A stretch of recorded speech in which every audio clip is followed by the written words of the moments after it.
જય શ્રી કૃષ્ણ મિત્રો, નિત્ય સત્સંગમાં આપ સૌનું સ્વાગત છે। આજે આપણે સાંભળીશું ઋષિ પંચમી એટલે કે સામા પાંચમના વ્રતની કથા, વિધિ તથા મહાત્મય। જો આ વિડીયો તમને પસંદ પડે તો લાઈક અને શેર કરી ચેનલને સબસ્ક્રાઇબ જરૂરથી કરજો। ઋષિ પંચમીનું વ્રત ભાદરવા માસની અજવાળી પાંચમે કરવામાં આવે છે। આ પાંચમને સામા પાંચમ પણ કહેવામાં આવે છે, કેમ કે આ વ્રતમાં ફક્ત સામો જ ખાવામાં આવે છે, અન્ન લેવામાં આવતું નથી। આ વ્રત સ્ત્રી અને પુરુષ બંને કરી શકે છે તથા આજીવન આ વ્રત પણ થઈ શકે છે, અને જો આજીવન ન કરવું હોય તો આ વ્રત 5 વર્ષ કરવું જોઈએ। જાણીએ અજાણીએ થતા દોષોનું નિવારણ કરવા માટે આ વ્રત કરાય છે। ખાસ કરીને સ્ત્રીઓ રજો દર્શનના સમયે કોઈ પણ જાણીએ અજાણીએ દોષો થઈ ગયા હોય તેના માટે આ વ્રત ઘણું ઉત્તમ છે। આ વ્રતની વિધિ એવી છે કે પ્રાતઃકાળે સૂર્યોદય પહેલા સ્નાનાદિથી પરવારી અધેણાનું દાંતણ કરવું જોઈએ, શરીરે માટી ચોળવી જોઈએ, માથામાં આમળાની ભૂકી અથવા તો તલથી વાળ ધોવા જોઈએ અને માથાબોળ સ્નાન કરવું જોઈએ। ભોજનમાં ફક્ત સામો જ લેવો જોઈએ, અન્ન ન લેવું જોઈએ। માથાબોળ સ્નાન કર્યા પછી ભગવાન શિવના મંદિરે જઈ તેમની શ્રદ્ધાપૂર્વક પૂજા કરવી જોઈએ। પાર્વતીજીનું પણ સ્મરણ કરવું જોઈએ। જો આ વ્રત 5 વર્ષનું કરતા હોય તો વ્રત પૂર્ણ થયે ઉજવણું કરવું જોઈએ। ઉજવણાના દિવસે યથાશક્તિ બ્રહ્મભોજન કરાવી દક્ષિણા આપવી જોઈએ, કોરા વસ્ત્રનું દાન કરવું જોઈએ તથા સર્વ ઋષિઓની પૂજા કરવી જોઈએ અને અરુંધતીનું સ્મરણ કરવું જોઈએ।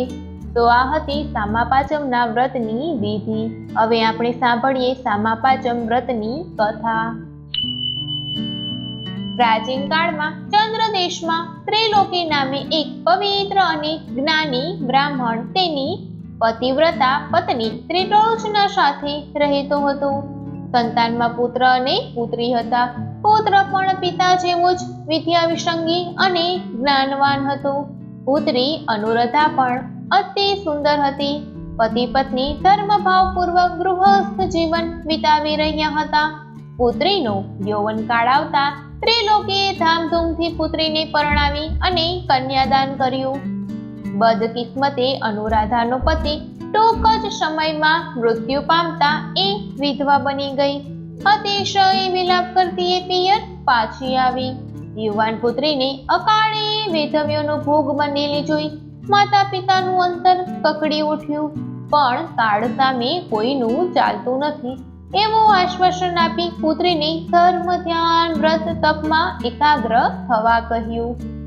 પુત્રીના અકાળ વેધવ્યથી બ્રાહ્મણેનું મન આ અસાર સંસાર પરથી ઉઠી ગયું। તેથી તેઓ નદી કિનારે એક આશ્રમ બાંધી તપ કરવા લાગ્યા।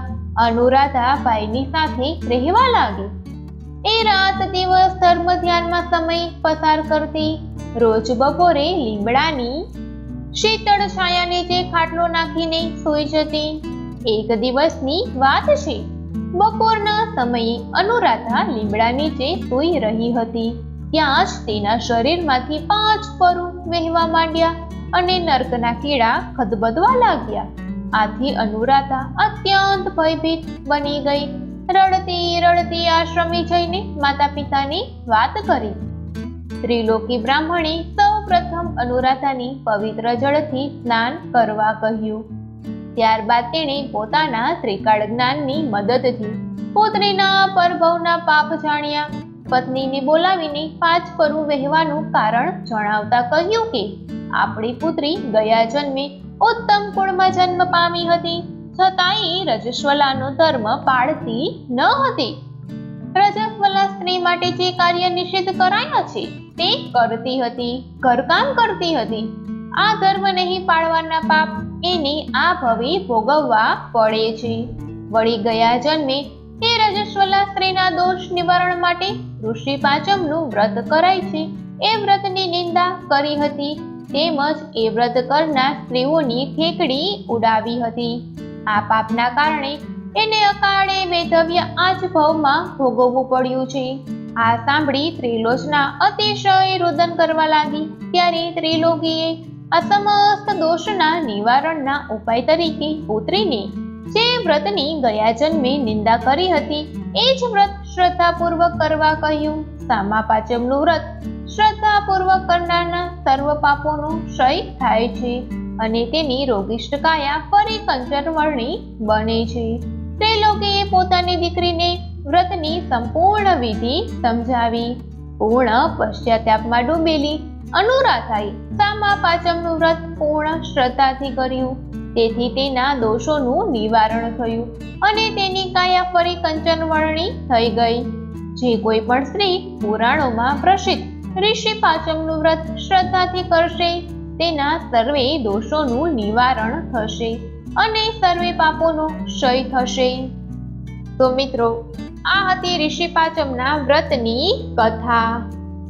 જો આ માહિતી તમને પસંદ પડી હોય તો વિડીયોને લાઈક અને શેર કરી ચેનલને સબસ્ક્રાઇબ જરૂરથી કરજો. જય શ્રી કૃષ્ણ.